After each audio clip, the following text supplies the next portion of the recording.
हिंद। आइए आज हम लोग समझते हैं। देखिए जो बायोलॉजी का जो भी हमारा मोस्ट इम्पोर्टेंट टॉपिक चल भी रहा था, कहने मतलब किसमें जो भी है आप लोग काफ़ी ज़्यादा अच्छे नंबर ला भी सकते हो वाइवा में भी, और यूपी बोर्ड कहने मतलब बोर्ड एग्जाम में भी ला भी सकते हैं। तो फिर देखिए सबसे पहले इसमें समझते हैं, यानी कि बायोलॉजी में टोटल यानी कि 4 पार्ट बनेगा। तो फिर इसमें सबसे पहले आ जाता है यानी कि बायोलॉजी में जो भी होगा प्राणी यानी कि जो जीव विज्ञान होता है वह पहले पार्ट में यानी कि आ भी जाएगा, और दूसरे पार्ट में आ जाएगा यानी कि बॉटनी।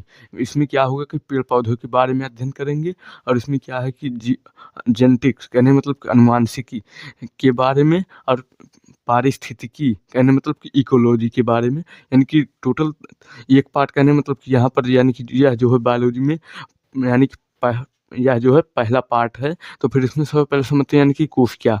देखिए कोशिका जो भी होती है वह होती क्या है, सबसे पहले कोशिका की जो खोज भी किए थे वह रॉबर्ट हुक ने किया था। और कोशिका जो भी होती है हमारे शरीर की एक मूलभूत यानी मतलब कि यूनिट इकाई कह सकते हैं या होती है। जैसे कि आप लोग जब भी दुकान वगैरह पर जाते भी होंगे तो फिर वहाँ पर क्या है, जैसे कि शक्कर वगैरह लेना भी रहता है तो फिर उस वह दुकानदार जो भी होता है किस में तलता है, यूनिट में।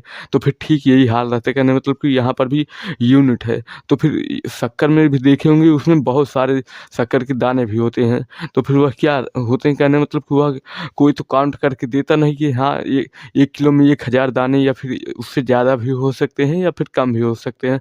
तो फिर क्या करते हैं, उसको किलो में भी नापते हैं। ठीक यही हाल होता है, कहने मतलब कि हमारे शरीर में जो भी कोशिकाएँ होती हैं वह असंख्य हैं। अरबों खरबों कोशिकाओं से मिलकर के बना होता है हमारा शरीर। यानी कि इसमें कोशिका का देखिए जो मेनली कार्य होता है यानी कि ऊर्जा का प्रदान करना। कई जगह पर ऊर्जा यानी कि देती रहती हैं, या कोशिका के अंदर क्या यानी कि जो मेन फंक्शन होता है वह ऊर्जा का तैयार भी करता है। डीएनए आरएनए यानी कि जो भी होता है ठीक इसी ही कोशिका के अंदर रहते, कोशिका के न्यूक्लियस यानी कि केंद्र के अंदर रहते हैं। तो फिर यह हो जाता है।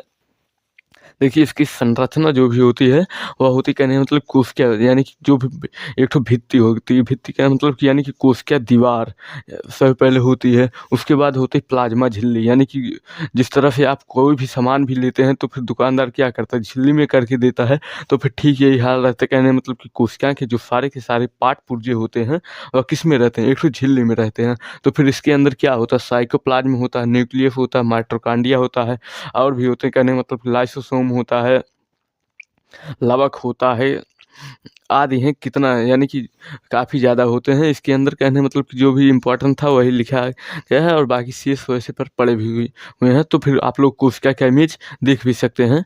आप समझते कहने मतलब कि यहाँ पर यानी कि दूसरे नंबर पर जो था हमारा जीन और क्रोमोसोम। देखिए यह जो जीन और क्रोमोसोम होता है, कहने मतलब कि यह बेसिकली जो होता है जीन कहाँ पाया जाता है, यानी कि डीएनए के अंदर पाया जाता है। तो फिर क्या होता है, यानी कि डीएनए का जीन जो होता है वह एक हिस्सा होता है। जिस तरह एडेनिन, ग्वानिन, साइटोसिन और थायमिन जो भी होता है, कहने मतलब कि वह क्या होता है, डीएनए का कहने मतलब कि एक एक हिस्सा होता है। यानी कि वह क्या होता है कि टुकड़े टुकड़े में जुड़ा भी रहता है। तो फिर वह हो जाता है, कहने मतलब इसकी विशेषताएं क्या होती हैं, यानी कि कहने मतलब कि यह कैसे काम भी करता है, इसकी विशेषताओं को यह नियंत्रित भी करता है। जैसे कि अभी हमको क्या बोलना है, यानी कि बहुत सारे वही हम बोलेंगे तो फिर यह कौन यानी कि विशेषता को नियंत्रित भी करता रहता है। तो फिर यह क्या काम करता है, यानी कि डीएनए यानी कि जीन भी काम करता रहता है। तो फिर यह हो जाता है, कहने मतलब कि क्रोमोसोम या जो भी होता है, कहने मतलब कि इसी के ही अंदर होता है हमारा डीएनए।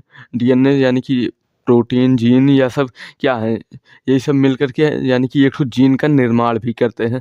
कहने का मतलब कि यहाँ से विशेषताएं जो भी होती हैं, जैसे कि किसी से किस तरह की बात भी करनी, यह कौन निर्भर करता है, यानी कि जीन हमारा, यानी कि किस उम्र में यानी कि आप कैसे लगेंगे, यह सब क्या बताता है, यानी कि जीन ही तो बताता है। तो फिर यह हो जाता है, कहने मतलब कि जीन और क्रोमोसोम। देखिए क्रोमोसोम का जो चित्र होता है वह बेसिकली वह कहने मतलब कि न्यूक्लियस यानी कि केंद्र के अंदर पाया भी जाता है, यानी कि हमारा क्रोमोसोम। और क्रोमोसोम का यानी कि जो आकार होता है वह ठीक इसी ही तरह से होता है, कहने मतलब कि यक्ष के ही आकार का होता है। तो फिर यह कहने मतलब कि ठीक इसी ही तरह से यानी कि यक्ष के ही आकार का रहता है। तो फिर यह यहाँ पर ठीक से नहीं बना होगा। तो फिर यहाँ पर क्या है, यानी कि यहाँ से भी हमारा जो भी अगर हम इसको खोलेंगे तो फिर क्या निकलेगा, यानी कि डीएनए। डीएनए को अगर और भी ज़्यादा हम खोल भी दें तो फिर क्या होगा, यानी कि यहाँ से भी क्या होगा कि हमारा जो भी होगा जीन निकल भी जाता है। तो फिर यह क्या होगा, डीएनए डीएनए और यह क्या होगा, जीन।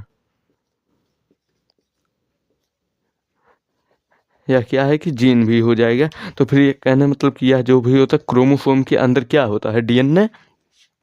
और डीएनए जो भी होता है यही बेसिकली, यानी कि इसी को अगर और भी खोला जाए तो फिर यह बन जाता है जीन। यानी कि यह जीन का कार्य क्या है, अब यहाँ पर समझते हैं। देखिए, जीन का जो भी बेसिकली कार्य भी होता है वह तो काफ़ी ज़्यादा वहाँ पर सिस्टम भी होता है। सबसे पहले समझते हैं यानी कि प्रोटीन संश्लेषण। सबसे पहले क्या है कि प्रोटीन संश्लेषण जो भी होता है डीएनए डीएनए के अंदर सिर्फ दो दो या फिर 3% डीएनए ही प्रोटीन बनाते हैं, और बाकी सारे डीएनए जो भी होते हैं वह और भी कार्य को नियंत्रित करते रहते हैं। तो फिर यह देखिए, जीन यानी कि डीएनए जो भी होता है यह प्रोटीन बनाता है।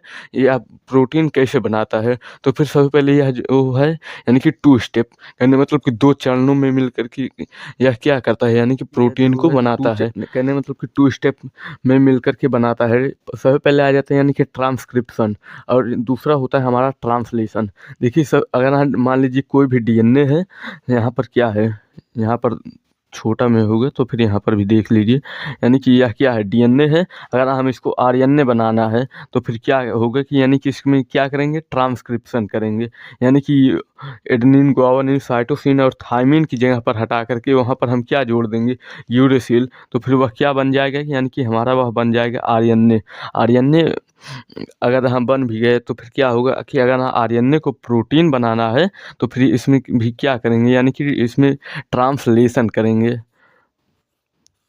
प्रोटीन कहने मतलब कि यहाँ यहाँ पर जो भी होगा प्रोटीन होगा। तो फिर कहने का मतलब कि यहाँ पर क्या है, यानी कि ट्रांसलेशन। सबसे पहले अगर हाँ डीएनए से आरएनए बनाना है तो फिर ट्रांसक्रिप्शन। अगर हाँ इसको यानी कि आरएनए से प्रोटीन बनाना है तो फिर इसमें क्या करेंगे, ट्रांसलेशन। तो फिर यह हो जाता है, कहने मतलब कि अगर हम मान लीजिए यहीं से भी आरएनए से हमको डीएनए बनाना है तो फिर क्या करेंगे, यानी कि रिवर्स ट्रांसक्रिप्शन। यानी कि इसको क्या करेंगे, ठीक इसी का उल्टा। कहने मतलब कि वहाँ से जो भी होगा यूरेसिल की जगह पर हटा करके थायमिन भी जोड़ देंगे तो फिर यह क्या बना देगा, यानी कि डीएनए। अगर हम मान लीजिए यहाँ तक हम पहुँच भी गए, अगर आप प्रोटीन बन गया तब हम सोचेंगे यानी कि इसको प्रोटीन को आरएनए बनाने को, तब हम आरएनए ना ही बना पाएंगे और ना ही डीएनए बना भी पाएंगे। कहने मतलब पहला स्टेप जो भी होगा वह होता है डीएनए से आरएनए को बनाना, और दूसरा स्टेप जो भी होगा कहने मतलब कि वह हो जाता है प्रोटीन, आरएनए से प्रोटीन को बनाना। यह जो होता ट्रांसलेशन कहलाता है। तो फिर यहाँ पर भी आप लोग देख भी सकते हैं, कहने मतलब कि आप समझते हैं यानी कि ह्यूमन, कहने मतलब कि ब्लड के बारे में, रक्त, मानव रक्त, ह्यूमन बॉडी की, कहने मतलब कि ब्लड या हो जाता है। सबसे पहले समझते हैं यानी कि रक्त के प्रकार क्या होते हैं, फिर उसके बाद कार्य। देखिए, मानव में जो रक्त के होता है, कहने मतलब कि वह 4 प्रकार का पाया भी जाता है। आप लोग जानते भी हैं, कहने मतलब कि पहला हो जाता है ए, दूसरा बी, और तीसरा क्या है ए बी, और चौथा क्या है कि ओ है। तो फिर यह हो जाता है, कहने मतलब कि इसमें ब्लड का जो कार्य होता है, मेनली ब्लड का जो फंक्शन होता है, कहने मतलब कि यह कुछ बहुत ही ज़्यादा, कहने मतलब कि यह जो है काम करता रहता है। तो फिर सबसे पहले क्या है, यानी कि गैसों का आदान प्रदान, कहने मतलब कि O2 CO2 का परिवहन करता है। यानी कि एक जगह से दूसरी जगह पर ले जाएगा, वहाँ से फिर ले आएगा। यानी कि यह क्या करता है, ट्रांसफ़र करते रहता है। कहने मतलब कि ट्रांसपोर्टेशन का काम भी करता है। यानी कि अब इसको भी ऊर्जा चाहिए, कहने मतलब कि यह ऊर्जा यानी कि कहाँ से मिलती है, वह मिलती है हमारे हार्ट से, यानी कि हृदय से। यानी कि वह क्या करता है, लगातार पंप करते रहता है। इससे क्या होता है, यानी कि ब्लड हमारे पूरे शरीर में भी घूमता रहता है। और यानी कि यह जो भी होता है ताप, यानी कि तापमान को भी नियंत्रित करते रहता है। तो फिर यहाँ पर भी आप लोग लिख भी सकते हैं, यानी कि तापमान, ताप तापमान, यानी कि यह जो भी होता है, कहने का मतलब कि क्या करता है, यह जो है कहने का मतलब कि तापमान को भी नियंत्रित करते रहते हैं। यानी कि जैसे कि मान लीजिए हमारे बॉडी का जो टेम्परेचर होता है वह होता है नॉर्मल बॉडी के 37 डिग्री सेंटीग्रेड। क्यों? क्योंकि वहाँ पर क्या है, हमारे शरीर में जो भी है कहने मतलब कि बहुत सारी नसें हैं, यानी कि जो एक ठो तार की ही रुमा पूरे शरीर में फैली भी हुई हैं, जिनका अलग अलग कार्य भी होता है। तो फिर इसमें क्या है कि रक्त, यानी कि जो ब्लड होता है वही घूमते रहता है पूरे शरीर भर में। तो फिर यह हो जाता है, कहने मतलब कि ब्लड का जो बेसिकली स्पीड होता है 120/80। कहने मतलब कि हमारा हार्ट जो भी है 120 की स्पीड में उसको फेंकता है और वापस भी, यानी कि इतनी स्पीड से फेंकता भी 120 की रफ्तार से, फिर वह 80 की ही रफ्तार से वापस भी हार्ट में चला भी जाता है। हार्ट में यानी कि सबसे पहले फेफड़े में, फेफड़े से फिर हार्ट में भी आता है।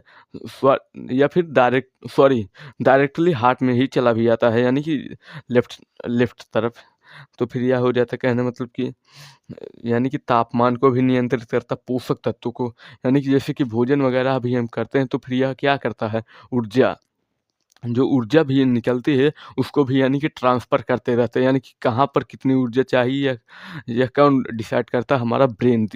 यानी कि यहाँ पर इतनी ही ऊर्जा चाहिए, इसी के अनुसार यानी कि ब्रेन जो भी होता है ताकत, यानी कि वह प्रोड्यूस भी करता है। जैसे कि मान लीजिए कि 1 बाल्टी पानी है, अब उसको क्या करना है, उठाना है, तो फिर वह क्या करेंगे आप लोग, क्या करेंगे, यानी कि ब्रेन जो भी होगा वह ज़्यादा ताकत के साथ उठाएगा। अब मान लीजिए यानी कि किसी को भी आँख वगैरह में कपड़े बाँध कर के भी ले जाइए और उसको कहिए क्या, यानी कि 1 बाल्टी यहाँ पर पानी भी रखा हुआ है, अब उसको क्या है, अब उसको पता नहीं, चाहे तो वहाँ पर पानी हो ही ना, खाली बाल्टी हो, यानी कि वह एक बार में ऐसे ही सोचेगा कि ऐसे हम उठा भी लें, तो फिर वह क्या करेगा, ब्रेन जो भी होता है वह सबसे पहले डिसाइड करेगा कि बॉडी, यानी कि हाथ में जो भी होगा ज़्यादा पावर दे देगा, यानी कि वह क्या करेगा, एक झटके में सोचेगा कि ऐसे उठा भी ले, तो फिर क्या होगा, यानी कि उसको बाल्टी लगेगी हल्की है, तब तक ब्रेन क्या करेगा, जितना भी पावर दिया रहेगा कुछ न कुछ डिस्ट्रीब्यूट कर भी देगा कहीं न कहीं पर, यानी कि उसको सोचने वगैरह में। यानी कि इसमें तो क्या था कि पानी वगैरह भी था नहीं, तो फिर यह था बेसिकली एग्ज़ाम्पल। देखिए, यह जो भी था यानी कि बायोलॉजी वाला, यह समाप्त हो चुका। अब समझते हैं, यानी मतलब इसके नेक्स्ट पार्ट में समझेंगे बॉटनी के बारे में, यानी कि पादप जीव विज्ञान। हाँ, पादप जीव विज्ञान यानी कि बॉटनी के बारे में। जय हिंद, जय भारत।